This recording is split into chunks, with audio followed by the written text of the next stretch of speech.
Demon mrzi, smrzne, mrzi, smrzavati. Znači, ljubav greje, a mržnja zaleđuje.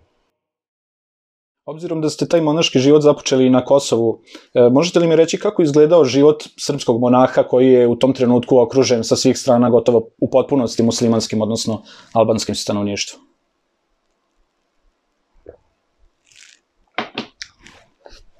Pa to je bio izazov, na neki način. Kao i sve što je izazov u monaškom životu, kao što je sve izazov uopšte u životu ako čovjek želi da odgovore na izazov. Izazovi su kao besedi digresije, stvaraju bogatstvo, tako da u životu izazovi oplemenjuju, obogaćuju život. Jer ako nema izazova, čovjek je nekako mrtav, nekako ništa ga ne vuče ka prevazilaženju i borbi sa tim izazovima. I što su veći izazovi, to je život bogatiji, to se čovjek više razvija, to više upotrebljava svoje moći i snage za koje nije ni znao. Neki put mi u tako nekim situacijama odjedno se projavi u tebi da, ne znam, možeš da skočiš 6 metara ili da napišeš pesmu ili da održiš govor, a recimo nikad nisi zna. A takvi momenti te ne dovedu u takve situacije. Tako da to su blagosloveni momenti, uslovi života kada čovek prenapregne svoje biće i tek onda vidi šta sve može i šta sve postoji duboko zapreteno u ljudskom biću. Tako da definitivno je Kosovo bilo veliki izazov, pogotovo kad se zaratilo, a i pre toga, pošto smo mi osjećali jedan užasan pritisak, jednu prosto rečeno, mržnju toga albanskog naroda, ne naravno svih, nećemo da generalizujemo, ali jedna opšta mržnja koja se osjećala u tom narodu, kako je do nje došlo, to je sad druga priča, ali to je teško osjećanje, jer ako ti nekoga ne mrziš, a taj tebe mrzi, to je jako teško. Teško je to doživeti, proživeti, to udara na tvoju psihu, na tvoje emocije, na tvoje snove. To se preživljava, to se kroz snove provlači. To je jedna patnja u suštini. Kad ti vidiš da te drugo ljudsko biće tako ogorčeno mrzi, a ti ga ne mrziš i ne znaš, čak i kad bi teo da ga mrziš, neš kako da ga, zašto bi ga mrzeo? I čak ako je loš čovek, ja ga neću mrzeti, ja ću ga možda izbegavati, molit ću se Bogu za njega, ali da ga mrzim, to je animalna stvar. Čak nije ni animalno. Životinje ne mrze, to je demonska stvar. Demon mrzi, smrzne, mrzi, smrzavati. Znači, ljubav greje, a mržnja zaleđuje. Tako da, bilo je teških doživljaja, pogotovo kad se zaratilo.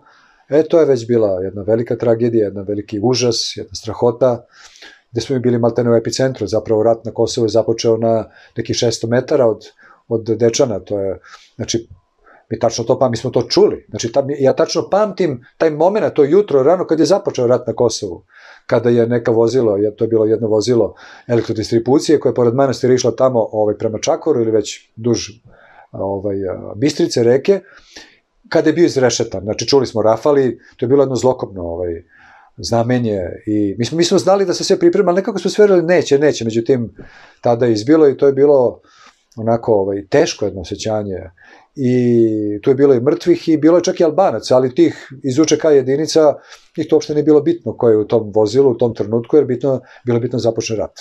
Onda su bilo, one se očekuše po putevim magistralama, tako iz čista mira, samo se izrešeta bilo ko, da bi se srpska, odnosno jugoslovenska tada vojska i policija umešala, jednostavno, prosto morala. To je bilo ono klasična provokacija, klasična gerila, da bi se izazvala državni odgovor. I onda je naravno krenuo haos, jedan užasni krvavi rat kao i svi drugi, i mi smo kroz to prolazili teško, molitveno, za ceo svet, tako kao mladi ljudi, kao mladi monasi, suočavajući se sa jednim kosmičkim, metafizičkim zlom.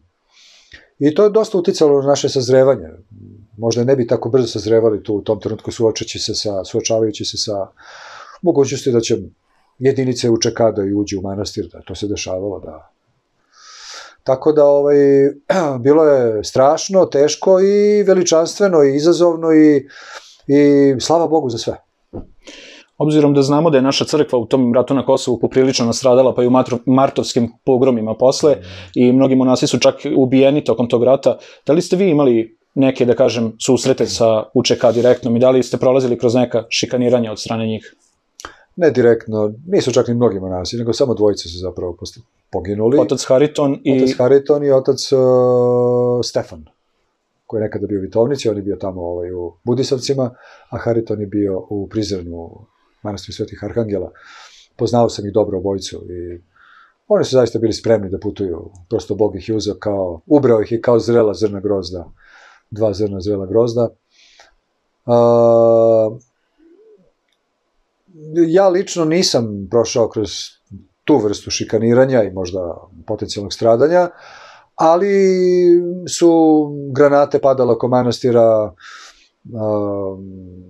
kuršumi su udarali po zidovima, to je mesecima bila tutnjava da ti ujutru ne znaš da li to možda grmi ili su to detonacije naše ili njihove artiljerije.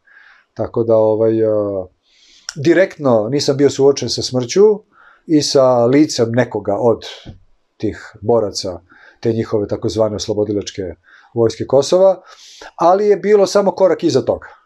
Napravo tu je bilo i osjećao se miris baruta i dolazili su kod nas i ranjeni, i mrtvi, i bile su tu i te paravojne jedinice s naše strane, srpske, što nije bilo baš mnogo za pohvalu, takozvani Frenkijevci, pa ovi, pa oni, pa drugi, pa treći, sve tako neki psi rata na neki način. Jedino je ta naša zaista regularna vojska i policija bila vojska koja se borila kako treba. Ovi drugi nisam volao da ih vidim. Oni su dolazili iz ratova posle, iz Bosne, iz Hrvatske, onako dosta žedni krvi. Bilo je tu dosta zločina i sa naše strane, što nije nama na diku i ponos. Ali, znači, odgovorno tvrdim da toga iz JNA, tadašnje, iz naše tada policije nije bilo.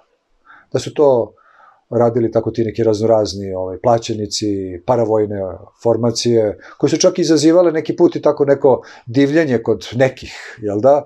Meni oni nikad nisu izazivali nikako divljenje, ja sam samo osjećam miris smrti oko njih, silovanja, maltretiranja i, nažalost, zbog mnogih njihovih zlodela, nisu svi oni to radili, ali jesu, i zbog njihovih zlodela i silovanja smo mi posle grdno postradali na Kosovu, oni koji su ostali. Tako da, bilo je s jedne i s druge strane veliki zločina, svakako mnogo većih zločina sa strane UČK i albanskih vođa koji su na jedan krvav, beskrupulozan način uz pomoć, otvorenu pomoć Sjedinjenih Američkih Država, sa njihovim uniformama, uz pomoć da su oni gradili tunele, bunkere, da su imali kompletnu njihovu proizvodnju oružja, konzervi za ishranu, uniformi, tako da oni su išli na sve ili ništa, oni su išli ne na oslobođenje Kosova, nego na okupaciju Kosova, znači otimanje jednog dela srpske teritorije i presjedinjivanju, pa možemo da kažemo korpusu albanskog naroda, a možda čak, već kako sada pričaju u trenutku, možda čak i presjedinjenje Republici Albaniji. Tako da to je jedan proces koji traje odavno, još od Prizrenske lige, od 19. veka i tako dalje, to su opet da kažem jedna druga tema, ali što se tiče nas monaha i mene lično, suočavali smo se sa vrlo potencijalno bliskom smrću ili mučenjem ili tako. Tako da su to stanja gde molitva biva jača, dublja, gde otvaranje ljudskog monaškog srca ka Bogu biva onako do kraja otvoreno.